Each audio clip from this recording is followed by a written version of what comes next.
आपको पता है कि मैंने यूनिट नंबर 1 और 2 की जो वीडियोज़ हैं वो मैंने अपने चैनल कॉलेज एग्ज़ाम पे अपलोड कर दिया था। देन यूनिट नंबर 2 जो था वो थोड़ा कॉम्प्लिकेटेड था और उसके प्रैक्टिकल क्वेश्चन मैंने थोड़े से इसमें डाले हैं जिससे आपको हेल्प हो सके और आप उसे अच्छी तरह से समझ सकें। तो अगर आपको क्वेश्चन प्रैक्टिस करना है तो आप इससे कर सकते हैं। ये थोड़े इजी लेवल के क्वेश्चन हैं क्योंकि मुझे यही क्वेश्चन मिले थे और मुझे कुछ डिफिकल्ट लेवल के क्वेश्चन मिले नहीं। बट हाँ, इससे आपको कॉन्सेप्ट जो है हमारे यूनिट नंबर 2 में वो आपको अच्छे से समझ में आ जाएगा। तो चलिए इसी के साथ स्टार्ट करते हैं। आप सभी को पता होगा सप्लाई क्या होता है।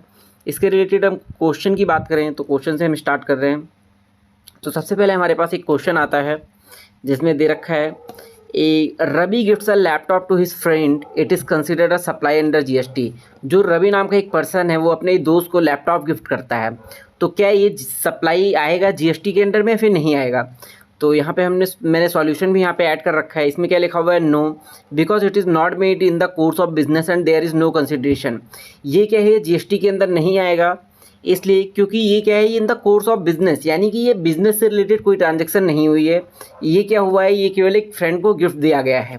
और क्या है उसके बाद सेकंड थिंग, नो कंसिडरेशन, यानी कि इसमें कोई भी कंसिडरेशन नहीं है, यानी कि जो फ्रेंड ले रहा है वो उसके बदले में कुछ रवि को नहीं दे रहा है, इसलिए भी ये नॉट टैक्सेबल अंडर जीएसटी, यानी कि जीएसटी के अंदर ये टैक्सेबल नहीं होगा। देन हमारे पास सेम कॉन्सेप्ट से रिलेटेड क्वेश्चन नंबर 2 है, a shopkeeper sells goods worth ₹10,000 to a customer, is this a taxable supply. So yes, it is a sales for consideration in business and it will be taxable under GST. यानी कि यहाँ पे जो cell हो रही है ये 10,000 rupees की कस्टमर को जो की गई है शॉपकीपर के थ्रू, ये क्या होगा, ये जीएसटी के अंदर में आएगा। क्यों, क्योंकि यहाँ पे कंसिडरेशन भी है, कस्टमर को क्या है, पैसे दे रहा है, कस्टमर को क्या प्रोडक्ट मिल रहा है। और सेकंड थिंग, ये पर्सन शॉपकीपर है, यानी कि ये बिजनेस से रिलेटेड ये सारी की सारी ट्रांजैक्शन हुई है। नेक्स्ट हमारे पास क्वेश्चन आती है इंटर स्टेट और इंट्रा स्टेट से रिलेटेड। तो इस क्वेश्चन से आप अच्छे से समझ पाएंगे कि इंटर स्टेट और इंट्रा स्टेट क्या होता है। A supplier in Delhi sells good to a buyer in Haryana. एक दिल्ली का सप्लायर है जो कि गुड सेल करता है हरियाणा में, तो ये कौन सी सप्लाई मानी जाएगी। तो सबसे पहले देखिए यहाँ पे 2 स्टेट आ रहे हैं, एक दिल्ली आ रहा है, एक हरियाणा आ रहा है, यानी कि एक स्टेट से दूसरे स्टेट पे सामान जा रहा है। इसका मतलब क्या हुआ, ये इंटर स्टेट है। देखिए यहाँ पे डिफरेंट स्टेट है, यानी कि इंटर स्टेट है। और यहाँ पे कौन सा जीएसटी लगेगा, यहाँ पे आईजीएसटी लगाया जाएगा। देन हमारे पास आता है नेक्स्ट क्वेश्चन, क्वेश्चन नंबर 2। एक शॉप है मुंबई में जो सेल्स करते हैं गुड्स को, जो कस्टमर में रहते हैं मुंबई में ही, यानी कि जो शॉप है मुंबई की वो गुड्स सेल करती है मुंबई के ही एक कस्टमर को, यानी कि यहाँ पे कौन सा टैक्स लगेगा। तो आप देख सकते हैं यहाँ पे एक मुंबई है, दूसरा भी मुंबई का है, यानी जो गुड्स का ट्रांजैक्शन मूवमेंट हो रहा है वो मुंबई से होकर मुंबई की तरफ ही जा रहा है, यानी कि यहाँ पे सेम स्टेट की बात की जा रही है। और यहाँ पे क्या लगेगा, इंट्रा स्टेट सप्लाई। और जीएसटी कौन सी लगेगी, जीएसटी लगेगी सीजीएसटी एंड एसजीएसटी। सीजीएसटी का मतलब सेंट्रल और एस का मतलब state, central goods and services tax, and state goods and services tax लगेगा यहाँ पे। नेक्स्ट हमारे पास आता है क्लासिफिकेशन के ऊपर मेरे पास क्वेश्चन है। एक लैपटॉप है जो क्लासिफाइड करा जाता है HSN कोड 8471 के अंदर। अब इसके अंदर जो जीएसटी रेट एप्लीकेबल है वो 18% है। तो आपको टैक्स कैलकुलेट करना है, तो टैक्स आपको कैसे कैलकुलेट करना है, 40,000 रुपये का जो अमाउंट दे रखा है उसी पे 18% कैलकुलेट करके 7200 रुपये टैक्स आप निकाल सकते हैं। यानी कि ये कैसे होगा, 40,000 और इंटू में 18 अपॉन में 100, ऐसे करके आप जो जीएसटी है वो कैलकुलेट कर सकते हैं। आप beauty parlour provide facial service, एक ब्यूटी पार्लर है वो फेशियल सर्विस प्रोवाइड करती है जिसकी कीमत होती है 2000। अब जिस पे जीएसटी रेट क्या लग रहा है, 18% लग रहा है, यानी कि 18% आप कैलकुलेट करेंगे और 360 रुपीज़ आपका जीएसटी चार्जेस निकल के आ जाएगा। नेक्स्ट हमारे पास आता है कॉम्पोजिट एंड मिक्स सप्लाई। मैंने आपको बताया था कॉम्पोजिट क्या होता है, जो नेचुरली बंडल्ड होते हैं। मिक्स सप्लाई क्या होता है, इंडिविजुअल प्रोडक्ट होते हैं लेकिन हम उनको एक साथ में बना के उसके बाद सेम एक प्राइस पे हम उसे सेल करते हैं। तो उसके रिलेटेड यहाँ पे क्वेश्चन है, जिसमें क्वेश्चन नंबर 1 है, a company sell air tickets with food included. Air travel जो जीएसटी चार्ज करता है वो 5% का है, फूड जो चार्ज करता है वो 18% करता है। अब देखिए एक पर्सन है वो क्या खाना खाने के लिए एरोप्लेन बुक नहीं करवाएगा, क्या करेगा, वो एरोप्लेन बुक करवाएगा, उसके बाद उसको उसमें खाना मिलेगा। यानी कि a company sells air tickets, air ticket एक जो कंपनी है वो सेल करती है, तो वो कितना जीएसटी लगाएगी, कितना चार्ज करेगी। तो सबसे पहले ये क्या है, ये कंपोजिट सप्लाई है।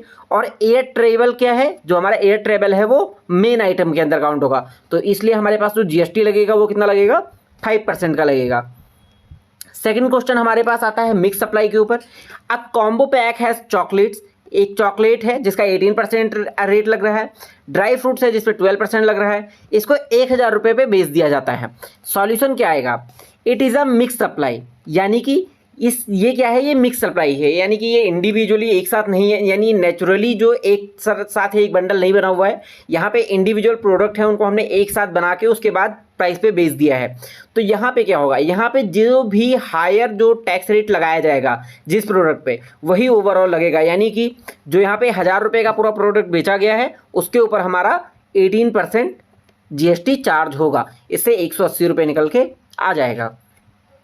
नेक्स्ट हमारे पास आता है कॉम्पोजिशन से रिलेटेड क्वेश्चन है। A trader under composition scheme makes turnover of 10 lakh. 10 lakh मैंने बताया कि है कि 1.5 करोड़ के अंदर लिमिट है, और 75 लाख का लिमिट है, एंड 50 लाख का लिमिट है, अलग अलग लिमिट है, वो आप यूनिट नंबर 2 से पढ़ सकते हैं। A trader under composition scheme makes turnover for ₹10 lakh, what is his tax liability, इसकी टैक्स लायबिलिटी क्या होगी। रेट कितना है, 1% दे रखा है, तो 10 लाख को भी 1% के हिसाब से कैलकुलेट कर दो और 10,000 रुपये आपका जीएसटी आ जाएगा। नेक्स्ट हमारे पास आता है question number 2, can a composition dealer issue a tax invoice. So इसका मतलब क्या है, he can only issue bill of supply. जो कॉम्पोजिशन डीलर है वो टैक्स इनवाइस इशू नहीं कर सकता, क्यों, क्योंकि जो कॉम्पोजिशन वाले डीलर होते हैं हमारे, वो क्या है, उनको जीएसटी जो कलेक्ट करना होता है कस्टमर से, वो भी वो लोग नहीं करते हैं। नेक्स्ट हमारे पास आता है प्लेस ऑफ सप्लाई से रिलेटेड क्वेश्चन। मिस्टर शर्मा है, मिस्टर शर्मा दिल्ली से सेल कर रहे हैं अपने गुड्स को, मिस्टर खान जो है यूपी के उनको, तो प्लेस ऑफ सप्लाई क्या होगा, प्लेस ऑफ सप्लाई हमारा यूपी होगा, क्यों, क्योंकि दिल्ली से सेल होके ये कहाँ जा रहा है, ये यूपी में जा रहा है। नेक्स्ट हमारे पास आता है क्वेश्चन नंबर 2, जिसमें क्या है, goods deliver in Maharashtra to a buyer from Maharashtra. Maharashtra के अंदर गुड्स डिलीवर किया जाता है महाराष्ट्र के एक सेलर के थ्रू। प्लेस ऑफ सप्लाई क्या होगा, प्लेस ऑफ सप्लाई यहाँ पे महाराष्ट्र होगा, क्यों, क्योंकि सेम स्टेट में ही डिलीवरी की जा रही है, तो इस जगह पे क्या लगेगा, हमारा CGST एंड देन SGST यहाँ पे लगेगा। अब हम बात करेंगे टाइम ऑफ सप्लाई के ऊपर। Time of supply has determine when GST is payable, GST का पे करना पड़ेगा, इसके ऊपर दी गई है। अब यहाँ पे देखिए हमारे पास यहाँ पे क्वेश्चन दे रखा है। क्वेश्चन नंबर 1, इनवाइस डेट क्या है, 1st में है, पेमेंट डेट 5th में है, सप्लाई डेट 3rd में है। टाइम ऑफ सप्लाई क्या होगा, अर्लास्ट ऑफ इनवाइस और पेमेंट, यानी कि अगर इनवाइस पहले बन गया है तो इनवाइस वाले के दिन होगा, पेमेंट पहले हुई है तो पेमेंट वाले दिन पे होगा। तो क्या हुआ यहाँ पे देखिए 1 मई को इनवाइस क्रिएट कर दिया गया है, तो टाइम ऑफ सप्लाई क्या होगी, 1 मई होगी, ये हमारा आंसर हो गया।